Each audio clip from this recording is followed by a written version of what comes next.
Nalusot sa batas ang isang binatilyong kabilang sa talaan ng top most wanted persons sa kasong rape. Matapos siyang madakip ng mga operatiba ng PNP Highway Patrol Group, Bataan katuwang ang Subic Municipal Police Station sa isinagawang operasyon sa Barangay San Miguel, Tarlac City.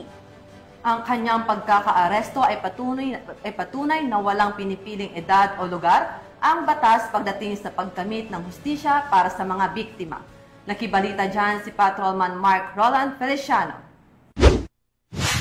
Huli nitong nakarang araw ang isang lalaking nanggahasa sa isang menor de edad sa Barangay San Miguel, Tarlac City. Ito'y bunga ng walang kapagurang operasyon na isinasagawa ng HPG upang masakote ang mga taong may pananagutan sa batas. Pinangunahan nga ng HPG Bataan ang nasabing operasyon sa pangunguna ni Police Captain Christopher Jan Pulgana at sa pamumuno ng kanilang team leader na si Police Major Pepito Chanlyongco. Kasama rin ang mga kapulisan ng Subic Municipal Police Station. Kinilala ang suspect na si Elias Romel, 18 taong gulang na taga Subic, Zambales. Ito nga ang panayam ni Police Major Pepito Chanlyongco sa nasabing operasyon. Pagkakaresto ng akusado ay base sa warrant of arrest issue ni Judge Edwin Q. Torres, presiding judge of the 3rd Judicial Region, Branch 73, Olongapo City.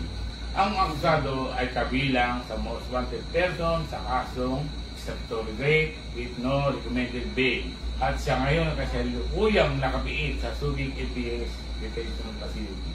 Ang HPG ay patuloy nagsasagawa ng operasyon tulad ng aming mandato na pinaiting ang aming operasyon, anti-kidnapping, anti-hijacking, anti-highway robbery at mga lumalabag sa traffic violation upang hulihin ang may mga pananagutan sa batas. Hindi na nga pumalagpa ang suspect at binasahan ito ng kanyang karapatan sa salitang kanyang nauunawaan at ngayon ay pansamantalang nasa kustodiya ng Subic Municipal Police Station para sa dokumentasyon at tamang disposisyon habang inaantay ang pagharap nito sa korte. Sa anumang katanungan, reklamo o impormasyon, ang himpilan ng Highway Patrol Group ay palaging bukas upang kayo'y tulungan. Kami ang Guardian of the Highways, ang kakampi nyo sa kalsada na patuloy na magbibigay ng serbisyong HPG dahil dito sa ating bagong Pilipinas, ang gusto ng pulis, ligtas ka. At sa iba pang balitang serbisyong HPG, tumutok lamang sa aming YouTube channel at Facebook page na Police News Network.